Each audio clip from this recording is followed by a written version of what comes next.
जी हाँ दोस्तों, नमस्कार। आप लोग देख रहे हैं जमाना खबर। आप लोग को जमाना खबर में बहुत बहुत स्वागत है। दोस्तों आज हम बात करने वाले हैं प्रमोद प्रेमी यादव के बारे में। तो आप लोग मेरे वीडियो को पूरा देखना चाहते हैं तो हमारे चैनल को सब्सक्राइब कर ले और घंटे के दबाना ना भूले, क्योंकि आने वाला वीडियो सबसे पहले आपके पास जाता रहेगा दोस्तों। तो वीडियो में देर नहीं करके आप लोग को वीडियो पर लेकर चलते हैं। आप लोग बता दूं कि प्रमोद प्रेमी यादव का एक न्यू होली सॉन्ग आने वाला है, जिस सॉन्ग का नाम है छपरा के होली। ये दोस्तों सॉन्ग बहुत बवाल सॉन्ग नीला सॉन्ग होने वाला है। और आप लोग बता दूं कि इस सॉन्ग में आप लोग को प्रमोद प्रेमी यादव और अनिल भारती की आवाज़ सुनने को मिलेगा। और ये सॉन्ग दोस्तों बहुत बवाल सॉन्ग होने वाला है।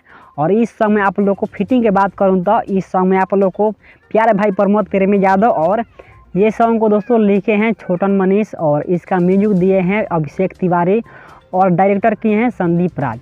और ये सॉन्ग आप लोग को 23 जनवरी 2023 को आप लोग को सुबह 10 बजे एंगल म्यूजिक भोजपुरी चैनल पर आप लोग को देखने को मिलेगा, जो कि ये बहुत प्यारा सॉन्ग है। आप लोग ये सॉन्ग आप लोग देखिएगा और बहुत ही प्यारा सा सॉन्ग है, और हमारे कमेंट बॉक्स में जरूर बताएं। तो दोस्तों आज का ताज़ा खबर यही था। आप लोग को ताज़ा खबर कैसा लगा, हम ऐसा करते हैं कि आप लोग को ताज़ा खबर अच्छा लगा होगा। और अच्छा लगा होगा तो वीडियो को दिल से लाइक करके और चैनल को सब्सक्राइब करना ना भूलिएगा। तब तक के लिए मिलते हैं नेक्स्ट अपडेट के साथ। तब तक के लिए जय हिंद जय भारत।